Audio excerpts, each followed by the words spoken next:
کہ دنیا آج پرابلم میں ہے، دنیا آج ٹینشن میں ہے، دنیا آج پریشانی میں ہے، دنیا آج بلاؤں میں گرفتار ہے۔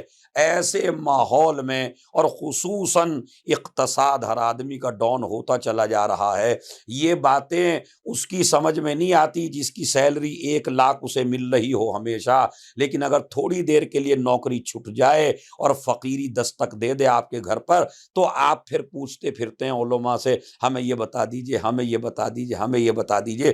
تو بہتر ہے کہ اگر آپ جاب پہ بھی ہیں تو وہ چیزیں آپ پڑھتے رہیں تاکہ آپ کے گھر پہ کبھی فقیری دستک نہ دے سکے۔ اسی لیے شکا رجل الی رسول اللہ، ایک شخص رسول اللہ کی خدمت میں آیا اور آ کے کہنے لگا، یا رسول اللہ، میرے گھر میں برکت نہیں ہے، میرا اقتصاد مضبوط نہیں ہے، فقیری نے مجھے پریشان کر رکھا ہے، میں اور میرے اہل و عیال فقیر ہیں، ہمارے پاس کھانے کے لیے کچھ نہیں ہے، میں فقیری سے تنگ ہوں۔ تو ایک مرتبہ نبی نے ایک آسان نسخہ بیان فرمایا، اور یہ آسان نسخہ آپ کو کتابوں میں مل جائے گا، میں آپ کو بیان کر رہا ہوں۔ نبی نے فرمایا، جب تم اپنے گھر واپس جاؤ، غور سے سنیے گا، جب آپ اپنے گھر واپس جائیں تو سب سے پہلے آپ، اگر آپ کے گھر میں کوئی ہے تو آپ اسے سلام کریں۔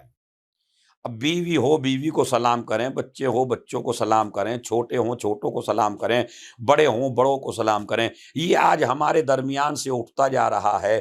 اگر کوئی بچہ، اگر کوئی جوان آفس سے آنے کے بعد، اگر کوئی جوان گھر کے اندر داخل ہوتے وقت، اگر کوئی جوان مجلس سے جانے کے بعد، نماز جمعہ کے جانے کے بعد، جب بھی آپ گھر میں انٹر ہوں تو اسلام اور رسول اسلام آپ سے کہتا ہے کہ آپ سب سے پہلے سلام کریے اگر آپ کے گھر میں کوئی ہو، اور اگر گھر بالکل بند ہو اور گھر میں کوئی نہ ہو تو نبی فرماتے ہیں پھر مجھ پہ سلام بھیجیے، السلام علیکہ یا رسول اللہ۔ اگر گھر میں کوئی ہو تو گھر والوں کو سلام کرو، گھر میں کوئی نہ ہو تو مجھ پہ سلام کرو، اور اس کے بعد ایک مرتبہ، کل ایک مرتبہ سورہ قل هو اللہ کی تلاوت کرو۔ ان دو چیزوں سے آپ کے گھر کی فقیری دور ہو جائے گی۔ یہ کسی ملا کا بتایا ہوا نسخہ نہیں ہے، یہ کسی مولوی کا بتایا ہوا نسخہ نہیں ہے، یہ کسی جو پھونک مارنے والے تعویذ گنڈے والے ہوتے انہوں نے نہیں بتایا، بلکہ نبی فرماتے ہیں اگر آپ تنگ دستی سے، فقیری سے پریشان ہیں تو جب بھی آپ اپنے گھر لوٹ کے جائیں تو آپ سب سے پہلے اپنے بچوں کو، اپنی بیگم کو، ماں باپ کو، گھر میں جو کوئی بھی ہے اس کو پہلے آپ سلام کریں۔ سلام کرنے کے بعد ایک مرتبہ قل هو اللہ پڑھیں۔ اگر گھر میں کوئی نہ ہو تو نبی کہتے ہیں مجھ پہ سلام پڑھیں اور ایک مرتبہ قل هو اللہ پڑھیں۔ تو نبی فرماتے ہیں پھر اس گھر میں کبھی فقیری داخل نہیں ہو سکتی۔ اس شخص کو جب سے یہ نبی نے نسخہ بتایا اور یہ اپنے گھر پہنچا اور اس نے جا کے اس پہ عمل کیا، جب بھی گھر سے نکلتا اور گھر میں دوبارہ انٹر ہوتا اور فوراً پہلے سلام کرتا، اس کے بعد قل هو اللہ پڑھتا، تو 10-15 دنوں کے بعد آ کے کہتا ہے یا رسول اللہ، اللہ کا شکر ہے کہ اللہ نے مجھے دولت نواز دی اور اب میرے گھر سے فقیری دور ہو گئی۔ ایک صلوات بھیج دیں محمد اور علی۔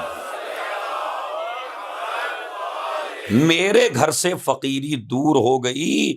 کیوں دور ہو گئی؟ اس لیے کہ نبی نے فرمایا۔ اچھا، یہ سلام کرنا گھروں پہ آ کے، آپ حدیث قصہ سے آپ نے کیا میسج لیا ہے؟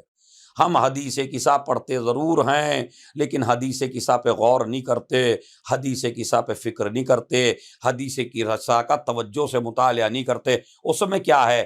حسن آئے تو سلام، حسین آئے تو سلام، رسول آئے تو سلام، علی آئے تو سلام۔ تو علی اپنے گھر آ رہے ہیں، حسن و حسین اپنے گھر آ رہے ہیں۔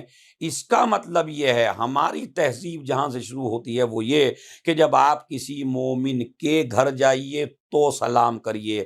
حدیث قصہ کی تہذیب یہ ہے کہ آپ اگر اپنے گھر بھی آئیے تو سلام کیجیے۔ یہ اپنے بچوں کو تہذیب سکھائیے، اور فائدہ کتنا؟ ایک دفعہ سلام، ایک دفعہ قل هو اللہ، تو آپ کے گھر کی فقیری دور ہو جائے گی۔